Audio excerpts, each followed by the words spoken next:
à y aller.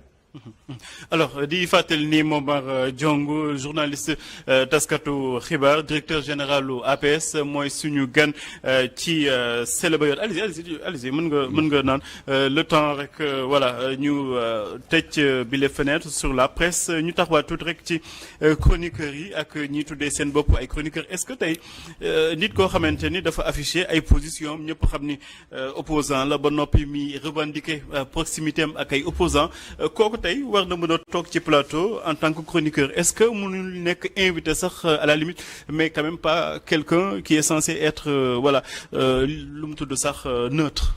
Ça c'est un premier élément qui discrédite un certain nombre de chroniqueurs. Oui. Parce que tu vois que ils affichent ouvertement leur appartenance et leur proximité avec des gens de l'opposition. Oui. Et bu ñu ñëwee ci fi ñuy waxee mais en fait da nga koy ressentir dans leur prise de position. Mais il y a même pire. Oui. xam nga boo xoolee coow li yëpp ñi nga xam ni ñoo ko waral ci penc mi à travers des prises de position que certains jugent outrancières c'est un groupuscule boo xam ni ëpp ñu fukki nit boo ko seetoo ba seet Pape Matar te sur cette dizaine là oui.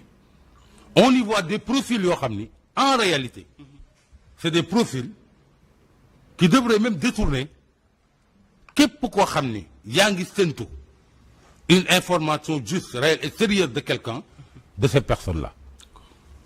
Dañ ci gis profil koo xam ni il a été pris en flagrant délit de fraude de conduite avec un permis de conduite qui ne lui appartenait pas. Gis nañ ko fi. Il est sur les plateaux et il tire systématiquement sur le pouvoir en place. Dañ ci gis un ancien gendarme qui est aujourd'hui mêlé dans une nébuleuse foncière et qui a maille à partir avec la justice. On a parlé du cas de Gadiaga avec falsification d'un diplôme. Diñ ci gis koo xam ni au plus fort de l'affaire Adji Sarr il avait prétendu détenir une vidéo très compromettante et qu'il a monnayée à hauteur de 10 millions. Mais voilà ceux qui tiennent le haut du pavé en termes de débat.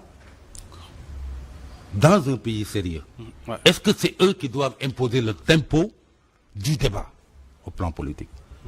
Je crois que ça pose un problème. Moo tax ñu war a delloo si waat xel yi. Être dans une posture de combat pour sa survie économique avec un État ne devrait pas pousser les entreprises de presse à faire recours à des profils de ce type pour pouvoir mener le débat politique. Est-ce que pour eux la fin justifie les moyens na nga ñëw dal ci kaw gaañ rek voilà. Mais c'est pas une raison. Un pays ça ne marche pas comme ça. Je crois qu'il y a une possibilité. Oui. De rappeler l'État à ses devoirs. Wax nga ko sànq. Oui. Le fonds d'appui à la presse voté par l'Assemblée nationale auquel les médias ont droit. Je crois que trouver les moyens le plus rapidement possible de décanter la situation et de le faire bénéficier aux entités de presse, c'est normal. À la suite de la plateforme pour la reconnaissance bi nga xam ne génn woon nañ ko ba segg ñi nga war a xam ni war nañ leen mën a may ñu wéyal seen liggéeyam déet on doit hâter le processus le plus rapidement possible ba nga xam ne la liberté sera donnée à toute entreprise moo xam entreprise publique moo xam entreprise privée su fekkee ni jàpp nga ni yow dans ta communication tu as ciblé un certain nombre de supports ou de médias yoo xam ne yaakaar nga ni mën nañu ñoŋal la ngay def. Oui. Qu'il te soit libre de contracter avec eux et de signer avec eux. D'accord. À partir de ce moment-là, si on le fait, l'économie de la presse commence à retourner à nouveau. Et peut-être ça va sortir les entreprises de presse de la posture résolument de combat bi nga xam ne am nañ ko. ba moo waral lii yëpp nga xam ni moom la ñuy gis ci penc bi léegi. D'accord Momar Diong kan mooy journaliste journaliste est-ce que bu commencé def politique ba dugg ci liste kujje gi pour élection législative war na wëlbatiku ni moom ba tey journaliste la est-ce que aussi bu affiché proximité am ak ay opposants ay hommes politiques war na wëlbatiku ni ba tey moom journaliste la pourquoi cette question tout simplement parce que dañuy gis ay nit ñoo xamante ni démb ci élection législative dañuy affiché seen soutien ñenn ñi dañ bokkoon ci ay liste tey ji ñoom ñooy toog ci plateau télé di wax lu leen neex bu ñuy demee ba am jafe-jafe ak yoon ñu ni journaliste nañ jàpp tëj ko ci kaso est-ce que jotul quand même ñu identifier kan moo nekk journaliste ci jamono ji ak voilà koo xamante ni peut-être dafa am yeneen activité yu wuute que journalisme. C'est ça le problème là c'est un vrai problème parce que mënoo comme ni nga ko waxee afficher des positions politiques créer sax mouvement ci ñenn ñi. oui oui am ñoo lëngool ci législative ngeen entre en coalition. oui ngeen dem am li ngeen am après nga ëlbatu ko ensuite il y a autre chose c'est-à-dire métier boobu ngay revendiquer wu muy le métier de journaliste. Tu as cessé de l'exercer depuis peut-être belle lurette. On peut dire que c'est ta profession d'origine, on peut dire que tu as eu cette formation. Mais à partir du moment où bàyyi woon nga métier bi nekkoon ci leneen mais tey boo taxawee dans des médias am position yow am mais ce n'est pas parce que après position yooyu da lay jural ay jafe-jafe que nga jël casquette journaliste rek teg ko ni journaliste bu doon wax la. Et tu embarques tout le monde dans ça. Alors qu'en réalité, tout le monde sait que tu affiches des positions politiques. Et que tu mènes un combat politique. Sous le couvert d'une profession boo xam ni daan nga ko def mais dafa toog. Donc il faut que nit ñi ràññee et qu'ils fassent la part des choses. C'est-à-dire par parlo ci dëkk moo baaxul. Il faut que les gens quand même xam ni rien ne vaut la stabilité dans un pays. Ku ci nekk am nga droit am say position. bu la neexee nga far ak gouvernement bu la neexee nga ban a far ak moom. Effectivement. Mais quand même boo dee combattre gouvernement utilise des moyens conventionnels. Tu as le droit de le faire. Oui. Tu peux être pour ou ne pas contre mais utilise des moyens conventionnels. Mais si tu ne le fais pas léegi tu exposes même chroniqueurs yooyu ngay jël à des dérives verbales yoo xam ni ça les expose à des problèmes comme yii ñu dund. te loolu wax dëgg yàlla. lu war a mën a màggee la ci penc bi. Dernière question ci wàllum presse bi ñu bëri quand même dañuy naan la nature a horreur du vide bi yéen a ko créé yéen ñi nga xamante ni peut-être yéen a waroon dem ci plateau yi waxtaanee xam-xam boo leen demul da ngeen di bàyyi ñenn ñi sama classe gi di toog di wax yoo xamante ni amul boppam ngeen. waaw mais loolu dañu bëri wax nañ ko mais nag xam nga quand tu viens aux affaires ñu am lu ñu la dénk xam nga yaa mu koy wax tànk sama njëlbéenu wax.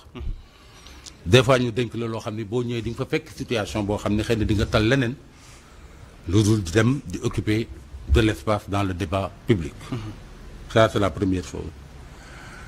La deuxième chose aussi si ces débats-là n'étaient pas motivés par li ma wax sànq. C'est-à-dire un combat qui est derrière ça ne poserait aucun problème. Mais quand dans un pays le pouvoir a en face de lui 90% du secteur des médias qui est contre lui, ou qui mène un combat contre lui, ça pose problème. D'accord. Et d'ailleurs, ça se voit même ci traitement yi nga xam ni moom la ñuy réserver à un certain nombre de choses. On a vu le Premier ministre quand même aller il n'y a pas très longtemps en Chine, avec une visite boo xam ne def na ko de travail officiel, avec ay retombées économiques et diplomatiques. Quand même yoo xam ni c'est retentissant mais pour autant ça n'a pas fait tant que ça deux traitements à la mesure du succès de cette visite-là par la presse. D'accord. Ça c'est un problème. On a vu également le succès qu'a eu récemment le président aussi aux États-Unis. Oui. Là aussi on fait quasiment l'impasse. Et pendant ce temps dégg naa benn taskatu xibaar mu ni succès wu président Bassirou Diomaye Diakhar Faye la ñenn ñi doon soxore moo tax ñu convoqué ki nga xamante ni mooy lu mu tudd chroniqueur bu nekk fële ci TFM. Tu le penses sincèrement? Quel intérêt il peut y avoir là-dedans? Est-ce que quel intérêt un pouvoir en place peut-il avoir d'éclipser un voyage du président de la République aux États-Unis? Et dans un pays où on disait, il n'y a pas très longtemps, que ñii fi ñëw tey ils n'ont aucune connexion à l'extérieur, ils n'ont aucune considération à l'extérieur, ba nga xam ni demuñu dikkuñu. Et quand ils ont commencé à franchir les frontières du Sénégal pour aller dans la sous-région, ñu ni foofu lañ mën a yem. Afrique rek nañu mën a yem. Afrique lañ mën a yem. C'est vrai. Pour un pays dont on disait tout cela, Oui. à l'intervalle d'un mois, ou même de 3 semaines, le Premier ministre et le Président de la République ont été reçus avec les honneurs et de la façon la plus sérieuse qui soit Oui. par les 2 premières puissances mondiales, les États-Unis et la Chine. Quel est le pouvoir qui a intérêt à éclipser ça? dafa fekk ni tombé mooy war a ay gaaf.